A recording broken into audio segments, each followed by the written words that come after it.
Ang Hakimitsu Academy ay isang eskwelahan para sa mga babae, subalit, sa pagpapalit ng bagong chairman of the board, ay nag-iba ang management, tumatanggap na sila ng lalaking estudyante, subalit, 5 lang ang natanggap ng eskwelahan. Nag-uusap-usap ang 5 kalalakihan at sinasabing sila ay virgin, si Takehito, ang lalaking di makapag-concentrate na pagtingin sa kababaihan dahil sa walang tigil na pagsasalita ni Shingo, si Juji at Raiji, ang dalawang di marunong makipag-usap sa babae, at si Kiyoshi, ang bida ng anime na to. Tumayo si Kiyoshi at sinabing makikipag-usap na siya sa babae. Sumingit siya sa usapan ng dalawang babae, subalit nanigas siya dahil wala siyang maisip na sabihin sa dalawa.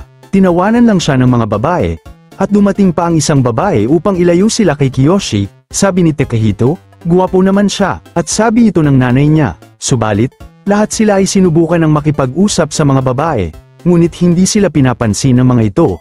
Samantala, pinag-usapan naman ng 3 babae ang tungkol sa Underground Student Council. Ayon sa babae, huwag silang mahuhuling makipag-usap sa mga lalaki, lalo na at may crow sa paligid. Sa loob ng classroom ay nawiwirdohan si Kiyoshi, dahil siya lang ang lalaki sa classroom, at dumulas ang eraser niya at tumalsik palayo.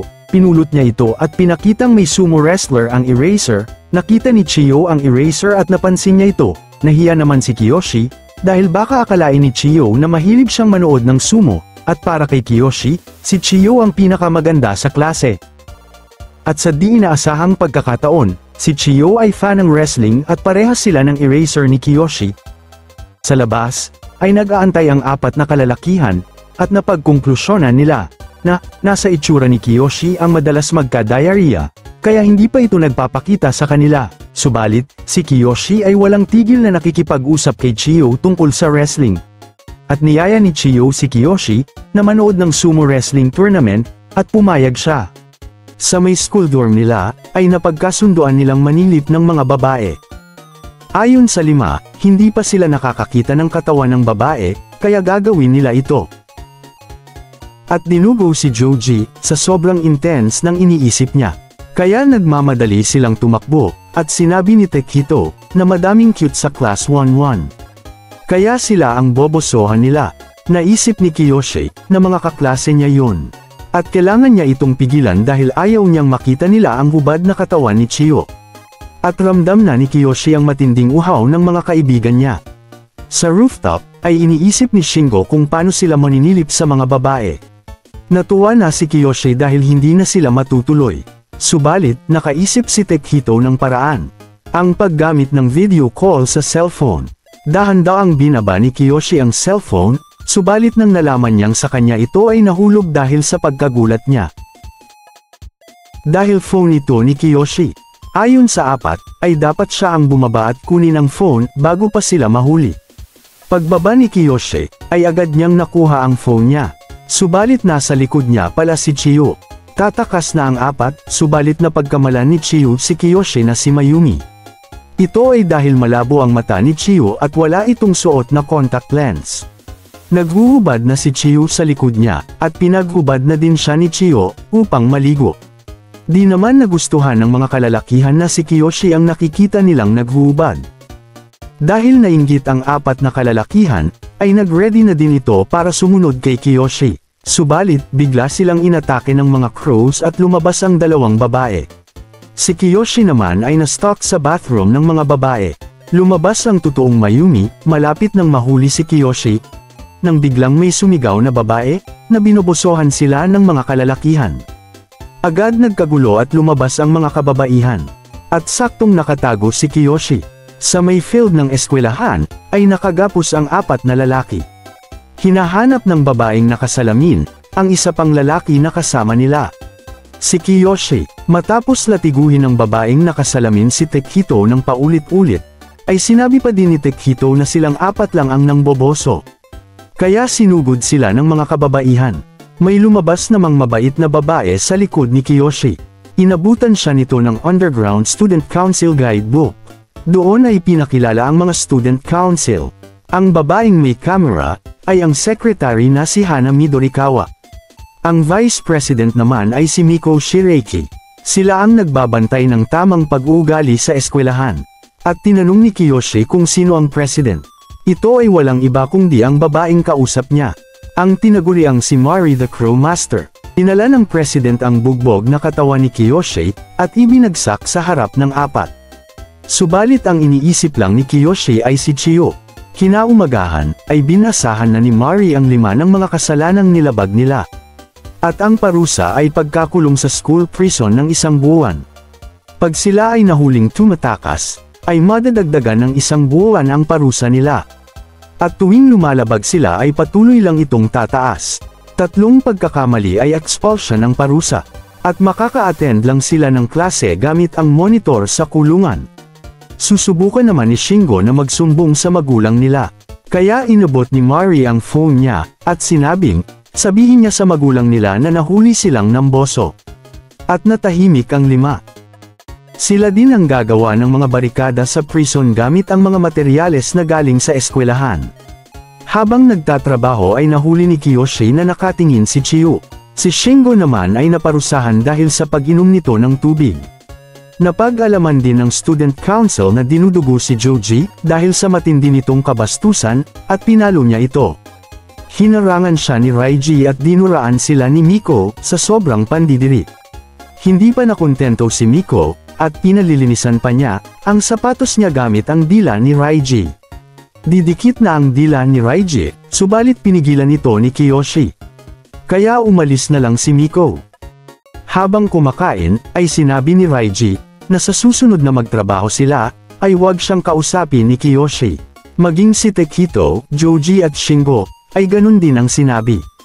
Nagtaka si Kiyoshi, subalit lumabas ang totoo, na ang apat, ay nag-e-enjoy gulpihin, at babuyin ng magagandang mga babae.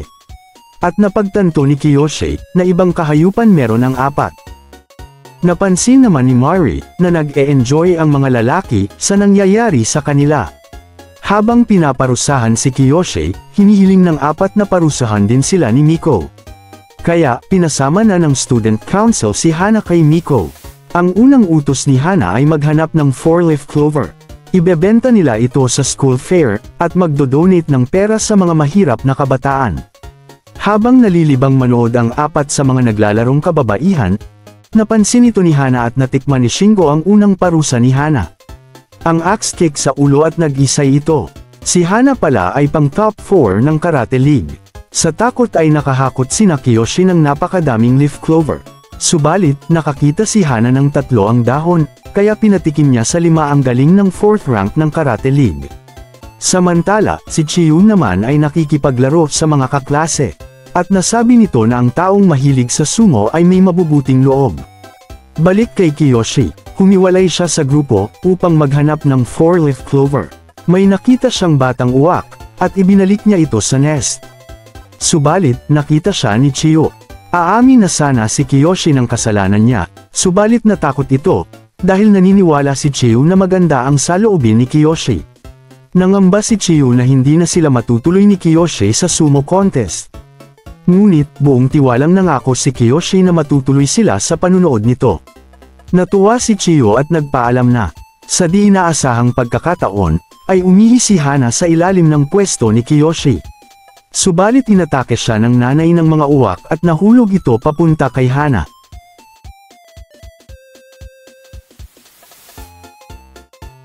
Nabalitaan ni Principal Kurihara na nilagay sa kulungan ang 5 kalalakihan. Ito ay dahil unang araw pa lang nila ay malaking skandalo agad ang ginawa nila. Ayon kay Mari, isa pa, ayaw ni Mari at ibang teachers na magkaroon ng lalaki sa school, subalit, mas maganda daw ang may lalaki sa school at pawang hormones lang ng lalaki ang nagtulak sa mga ito para gawin ng paninilip. At kailangan pa din daw magkaroon ng Saturdays and Sunday off ang mga lalaki. Oo lang ang sagot ni Mari. At bago umalis, ay tinawag niyang father ang principal. Samantala, napatingin ang lahat at pinuntahan si Hana. Umiiyak ito at napayakap kay Miko. Bago makapagsalita si Kiyoshi, ay pinigilan ito ni Hana. Ito ay dahil nahulog si Kiyoshi at sakto sa harap ni Hanang umiihi. Maaga silang pinapasok sa loob ng kulungan, kaya nagdiwang sila. Ito ay dahil, napaiyak ni Kiyoshi ang malupit na si Hana. Maya-maya, ay pinalo ni Miko si Takehito, at sinabing maglilinis sila ng kagubatan. Nagtanong naman si Kiyoshi, kung pwede silang mag-day off sa weekends, at sinabi ni Mari, na wala, subalit magkakaroon sila ng 3 oras na kalayaan, kung magiging mabait sila at masunurin. Natuwa ang lahat at nagmamadaling naglinis ng kagubatan. Si Kiyoshi naman ay iniisip na matutuloy ang sumo date nila ni Chiyo. Tinulak ni Juji si Kiyoshi, dahil muntik nang matapakan nito ang langgam, at si Juji pala ay interesado sa mga langgam. Samantala, bumalik si Mari sa office ng prinsipal, at uminit ang ulo nito. Tinawag na baboy ang mga kalalakihan. Ito ay dahil sa kahit ang prinsipal ay nanunood ng bastos na palabas. Kaya, bumalik siya sa baba, at inalisan sila ng day off sa darating na weekends. Nagulat ang lahat at naluha si Kiyoshi. Subalit, nakakuha naman ng idea si Kiyoshi sa langgam kung paano makakatakas at matuloy ang sumo date nila ni Chiyo. Sumunod na araw, nagpaalam si Kiyoshi na magtatapon lang siya ng basura. Subalit, lingid sa kaalaman nila, si Kiyoshi ay gumagawa ng maliit na tunnel. Nagagamitin niya pagtakas sa date nila ni Chiyo. Sa taas, ay nagbigay si Chiyo ng mensahe sa lukot na papel, subalit, sa bubong ito bumagsak. Kaya sinulat na lang niya, at ito ay plano nila sa date nila. Subalit dahil sa mga ginawa ni Kiyoshi, ay nakaligtaan niya ang ibang tambak ng basura, at si Takahito ang napag-initan ni Miko. Samantala, habang nakain, ay nakatulala lang si Takahito. Maya-maya ay inilapag na ni Takahito, ang lukot na papel, na ibinato ni Chiyo. At tumingin ito ng masama kay Kiyoshi. Habang naliligo, ay tinatanong ni Miko, kung okay lang suwayan ni Mari ang utos ng prinsipal. Okay lang daw ito at kung siya ang masusunod, ay kulang ang isang buwan na parusa sa mga lalaki. Sumunod na araw, ay bumalik na ulit si Hana. At masama ang loob nito kay Kiyoshi. Si Kiyoshi naman ay kinakabahan, dahil alam ni Takahito, ang plano niyang date at baka magsumbong ito sa student council. Sa may basurahan ay nag-usap si Hana at Kiyoshi. Ayaw ni Hanang maniwala, na hindi sinabi sa ibang tao, ni Kiyoshi, ang nangyari sa kanila. Kaya ang gusto niyang mangyari, ay makita ding umiihi si Kiyoshi. Kaya, pumwesto na si Hana, upang abangan ang ihi ni Kiyoshi. Swerte, at tumawag si Takahito. Naligtas siya ni Takahito, kaya lang, pati ang tunnel na ginagawa niya ay nadiskubre nito. Kinabahan na si Kiyoshi, sibalit balak pala ni Takahito na tulungan siyang makalabas para sa date niya. Alam naman ng prinsipal, na tinanggalan ng day off sa weekend ang mga lalaking student, ni Mari. At mukhang nakita din ito ang tinitignan niya sa computer. Kaya kinuha niya ang mukhang malaswang libro, at tinago niya ito, bago makita ni Mari. Sinabi ni Takahito ang dahilan kung bakit niya tutulungan si Kiyoshi. Dahil, kasabay ng sumo tournament, ang isang expo na nagbebenta ng figurine, na kukumpleto sa kanyang figurine collection. Kaya patatakasin niya si Kiyoshi, at kailangan niyang agawin ang atensyon ng mga student council, hanggat hindi nabalik si Kiyoshi. Sa school hallway ay nagkasalubong ang mag-ama. Nahulog ang libro ng prinsipal at lumabas ang tinatago nitong mga larawan. Mas lalong nainis si Mari, at sinabing paparusahan niya ng mas matindi ang mga prisoner. Dahil, ayaw niyang mapagaya ang mga ito, sa tatay niya. Kinabukasan, ay nagpanggap si Kiyoshi at Takahito na mag-aaway, subalit nangialam si Hana at nasira ang shed. Nakita ni Miko at nilabas nito ang bagong armas, dahil ayon kay Mari, ay dapat nilang mas tindihan ang parusa sa mga ito. Kaya inupuan niya sa mukha si Takahito at pinalo naman si Kiyoshi ng walang tigil. Natuwa na sana ang dalawa sa pagbagsak ng shed, dahil ito ang plano nila. Subalit, hindi nila inaasahang babantayan sila ni Hana, habang nagtatrabaho sa shed. Nag-iisip sina Kiyoshi at Takahito, ng bagong plano, at biglang tinawag si Kiyoshi, ni Hana, binigyan niya ng tsaa si Kiyoshi, upang makaramdam ito ng pag-ihi, at matuloy na ang naputol nilang, ihi session.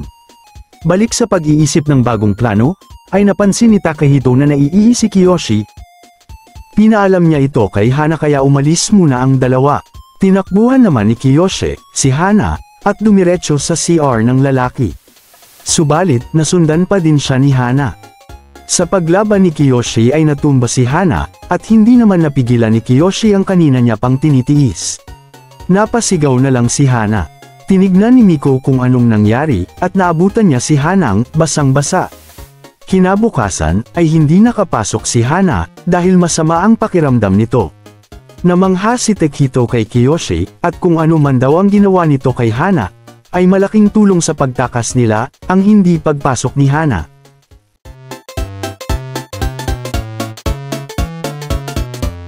Sa wakas, natapos na ni Kiyoshi ang pader, na binubutas niya. Ito ay dahil, minsanan lang dumaan si Miko upang bantayan sila. Kaya natrabaho niya ng maigi. Sa may principal's office, nanghihinayang itapon ng principal ang mga collections niya ng pictures. Subalit, bilang ama, at professional, ay nararapat lang na itapon niya ang mga ito. Samantala, binabalak naman, ni Takahito, na mag-practice si Kiyoshi sa pagtakas niya. Meron siyang 1 oras, upang mag-scout ng mga dadaanan niya.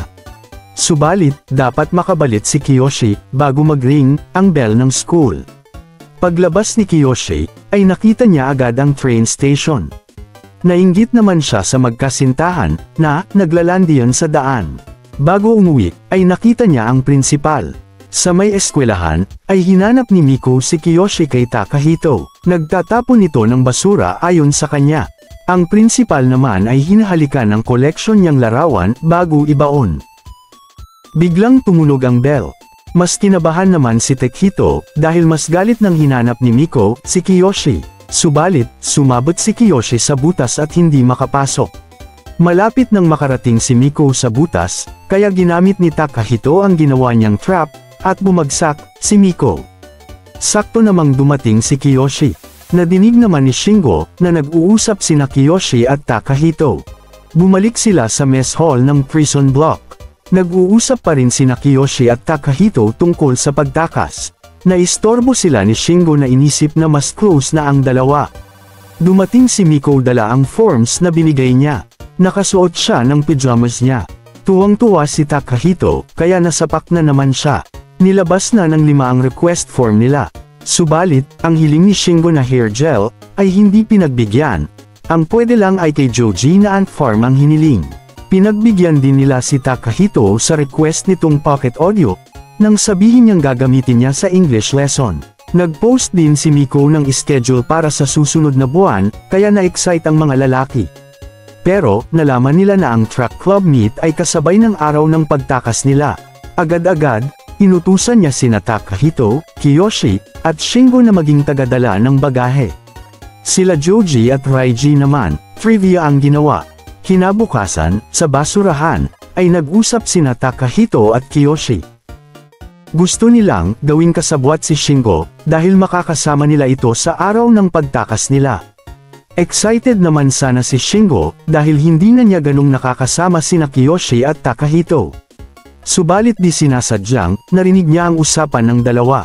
Sabi ni Kiyoshi, hindi papayag ang tight ass ni Shingo na sumali sa plano nilang pagtakas. Kung wala silang ibibigay na padulas kay Shingo, napaupo si Shingo kasi nadinig niya ang salitang tight ass at pampadulas. Dagdag pa ng dalawa, maaring ibigay nila ang hair gel na padulas kay Shingo. Akala niya, ang pinag-uusapan nila ay tungkol sa pagiging bading ng dalawa, at gusto siyang isama. Pagkatapos, sa changing room sa paliguan, inisip ni Shingo na baka nagkamali lang siya ng dinig. Naunang naligo sina Takahito at Kiyoshi, subalit, nahulog ang sabon at dinampot ni Takahito. Saktong papasok si Shingo nang makita niya ang dalawa. Muling mali ang intindi ni Shingo sa nakita niya, at nagtago siya sa likod ng pader. Sinubukan niyang kambinsihin ang sarili na baka guni-guni lang iyon. Tumingin siya ulit at nakita niya si Kiyoshi na hawak sa balakang si Takahito, na nadulas at tinutulungan lang ni Kiyoshi. Bilang resulta, sigurado na si Shingo na gay couple ang dalawa at may ginagawang masama. Napasigaw siya, kaya napansin siya. Tinakot nila siya sa masamang tingin, akala nila ay nag-e-espiya si Shingo. Sa sobrang takot, tumakbo si Shingo. Kinabukasan, bago mag-umpisa ang trabaho, hiniling ni Shingo sa Vice President na isama siya kay Joji at Raiji. Sa takot niyang mapasali sa plano ni Takahito at Kiyoshi, at pumayag naman si Miko. Habang nagtatrabaho, narinig ni Takahito ang boses ni Kiyoshi. Nakita niya si Kiyoshi na lumabas, sa loob ng isang kanal. Ito ay pwede nilang gamitin sa plano nilang pagtakas, ayon kay Kiyoshi. Pabalik na si Kiyoshi sa restroom, gamit ang kanal. Narinig niya si Shingo na kausap sina Joji at Raiji tungkol sa relasyon nila ni Takahito, at sa pagkaintindi niya, sa shower scene. Nanlaki ang mata ni Kiyoshi dahil wala siyang relasyon kay Takahito. Inistorbo sila ni Miko, at pinalayas. Nagpatuloy si Miko sa exercise niya ng pag-squat sa mismong ibabaw ni Kiyoshi. Matagal siyang na-distract sa galaw ni Miko bago siya nagdesisyon na umalis. Kaso, nadulas si Miko at tumama ang takong ng sapatos niya sa puwet ni Kiyoshi habang dahan-dahan siyang umaalis. Pagkatapos ng araw, tinanong ni Miko si Kiyoshi kung tumatakas siya sa trabaho dahil ang tagal niya sa restroom. Sinabi ni Kiyoshi na sumakit ang tiyan niya, pero biglang sumingit si Shingo at itinanggi ito. Sinabi niyang may almorana si Kiyoshi habang pinapakita ang dugo sa puwet ni Kiyoshi na nakuha niya sa pagtapak ni Miko sa kanya kanina. Sa prison block, binigay ni Miko ang mga pinahingi nila. Sinabi niya na sa computer lab sila magkaklase kinabukasan, kasama ang mga babae, at natuwa ang mga lalaki. Ito ay dahil, walang computer sa prison block. Kinabukasan, sa IT lesson, mabilis na nawala ang tuwa ng mga lalaki, dahil sinasabihan sila ng mas asama ng mga babae, maliban kay Raiji, na mukhang nag-e-enjoy, sabihan ng masama ng mga babae. Napangiti naman si Kiyoshi at si Chiyu, nang makita ang isa-isa. Sinabi ni Takahito kay Kiyoshi na kailangan nilang mag-download ng audio recording ng sound ng pag-utot. Ito ay gagamitin nila sa araw ng pagtakas. At para, walang magduda sa matagal na pagkawala ni Kiyoshi sa weekends. Pero, wala siyang makita sa internet. Susuko na si Kiyoshi sa plano nila, subalit talagang maparaan si Takahito. Manual niyang kinuha ang sound na hinahanap nila. Naluha na lang si Kiyoshi sa matinding sakripisyong ginawa ni Takahito.